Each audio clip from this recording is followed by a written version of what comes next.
What do you make of this outcry of support at Without Papers today? I absolutely love it. It warms my heart to its very core. All of these people coming out and showing their faces and speaking their voices and not being afraid of the retribution that they receive. It is my belief that this is not the vocal minority, that these people are part of the non-vocal majority. I want to express to people to not be afraid to speak their opinion, to show their face. It is important, very important. It's someone's personal choice to do whatever they wish to do with their own body.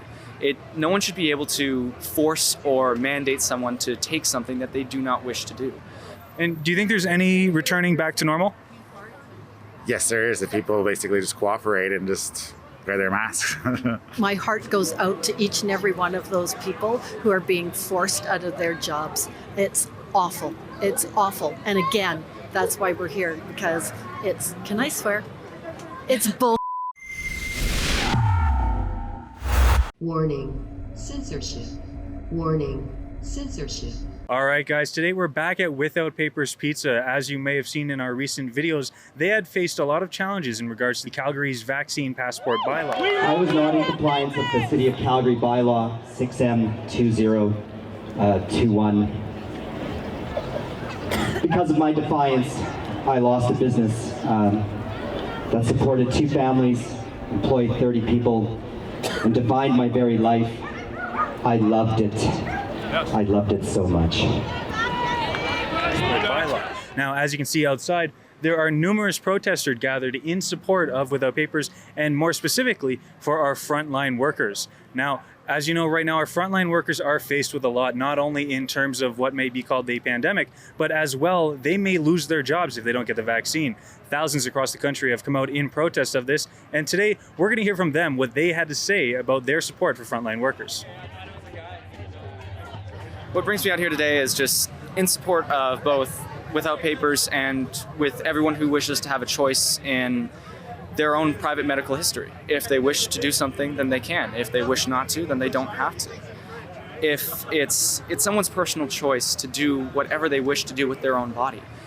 No one should be able to force or mandate someone to take something that they do not wish to do. Say, and I know this is going a bit outlandish, but say someone mandated you to take chemotherapy even though you didn't have cancer, but just in case you got cancer, you should take it anyway.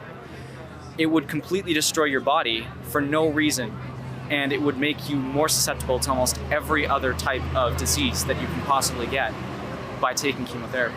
And in this instance, I just cannot support anyone having their right to choose be taken away from them.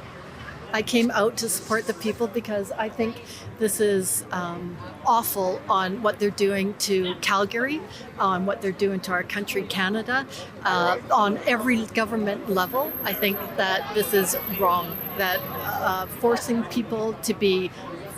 coercion to be vaccinated. People had a right to choose, and you needed to have consent to be vaccinated. And none of these poor little kids that they're forcing to be vaccinated, they're not given consent. Like, it's awful. It's awful. And I think we need to stand up. And if we sit at home and watch this and go from our couch, go, oh no, that's not good enough. We need to get out here and physically show our support. Jesse paid a huge price for standing up to the tyranny of vaccine passports. He refused to discriminate against us, and got to stand up for a guy like that. You know, he's the only one in the whole city of 1.4 million people that had enough balls to stand up and say, no, I'm not going to do that. And he's paid a huge price for it. They've taken his restaurant, you know, so the least we can do is come out here and show our support and tell the city that they're wrong. They shouldn't be discriminating against us.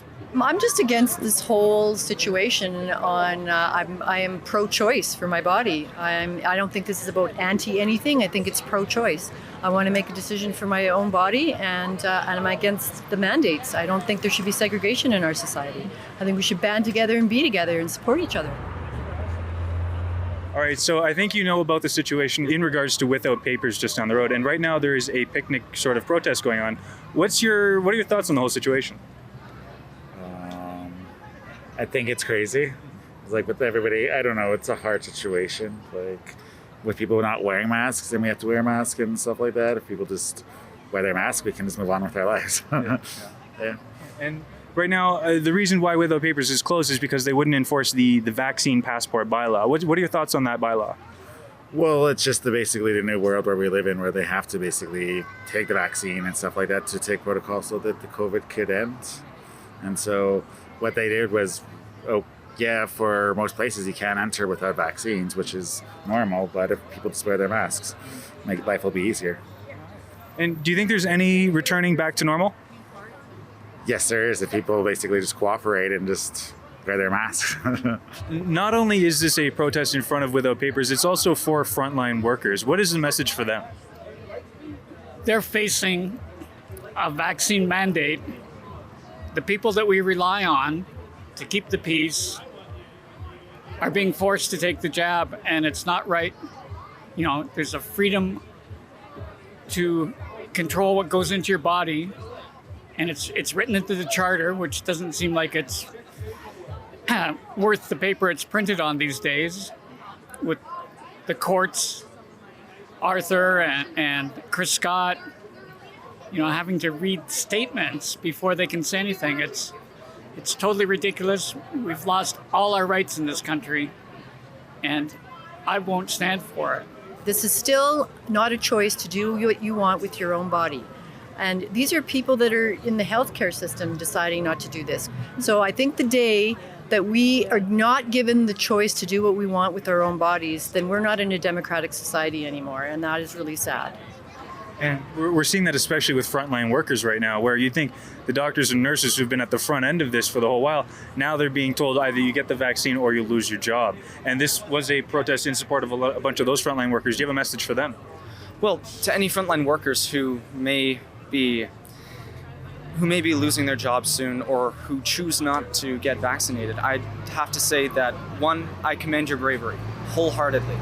Your bravery is outstanding, and I very much am in support of you people. And just having the risk or even the threat of your job being taken away from you should not even be anywhere remotely considered reasonable, especially when we're in such a crisis as the government says. If we have so many people in these ICU beds, so many people in the emergency care, so many people who need or are in urgent need of care, why are these people being taken out of their jobs? It doesn't make sense, especially for something so obscene. I mean, I get it if you have some sort of life-ending virus or something like that, but it's so obscene to be taking people out of jobs that are completely and utterly necessary. It doesn't make sense to me.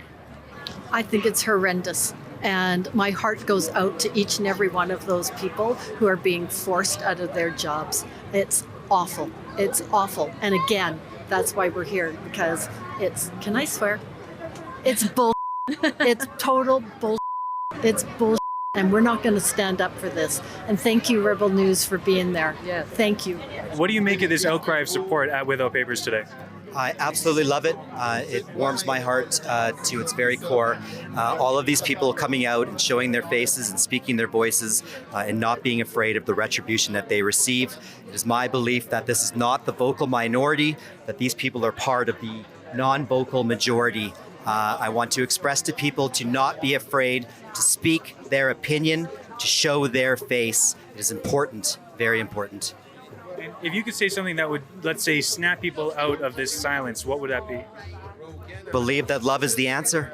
If you stay under the radar, it's like you're complying. Jesse's one of the only ones that stood up and said he will not comply. Silence is consent in the courts, so all I can say is, kudos for you for standing up a little bit for freedom, but the time is now, and people have to stand up and be counted. If not now, when? When are you going to stand up? They're going to keep pushing and pushing until, you're going to be backing up over a cliff. So it's time to stand up.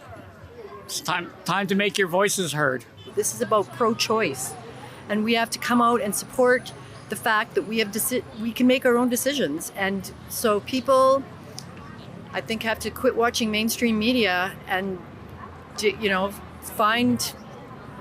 think with their heart and not their head. Please come out and show your government elected officials that we don't want to put up with this anymore, that we're done with it, and that's how. Whether you're vaccinated or unvaccinated, or it's about pro-choice. We have to protect these kids. I think everybody has an obligation and a duty to protect the children. If you want to be in silent support, I get it, I do. And that was me for a very long time. But unless someone like you is prepared to do anything to secure their rights and freedoms, to make sure that they have a future, and their children and their children's children have a future, to make sure that people are able to live freely and that we don't have to live under a regime or a totalitarian state, I say to you, please come out and show your support, please. It would mean the world to so many people here. There are so many people that are already here. It would mean the world to these people, and it would mean the world to every one of us. You can connect with people that are like-minded to yourself. You aren't alone in this. It doesn't mean that you can't still keep your secrecy or you can't still be who you are outside of this. It doesn't mean that you're branded as some sort of criminal. It means that you are showing your support for people that are like you and for people who do not want these treatments to be done on them forcefully. If you have any way of supporting these people, I suggest you please take it. And I ask you, please take it. Hey guys, thanks for sticking to the end. And if you want to show your support for those who are being marginalized by the vaccine passport, go to fightvaccinepassports.com, where we're taking on strategic legal cases against the vaccine passport. If you think you have a case, send us an email and tell us your story. Or if you want to help fight back against this medical apartheid, please show your support at fightvaccinepassports.com. And like I said in my last video, the brick and mortar establishment that is Without Papers may be closed, but the message clearly lives on. As you can see in the background, the supporters are still hanging around and showing their support. And if you want to stay updated on this for more updates that are sure to come soon, check out rebelnews.com. For Rebel News, I'm Sidney Fazard. Hey guys, I never thought pizza would be controversial, but as you know, YouTube censorship is phenomenal. So if you want to see this full video and see what you're missing out on, you have to go to rebelnews.com to check out the full side of the story. Okay, thanks.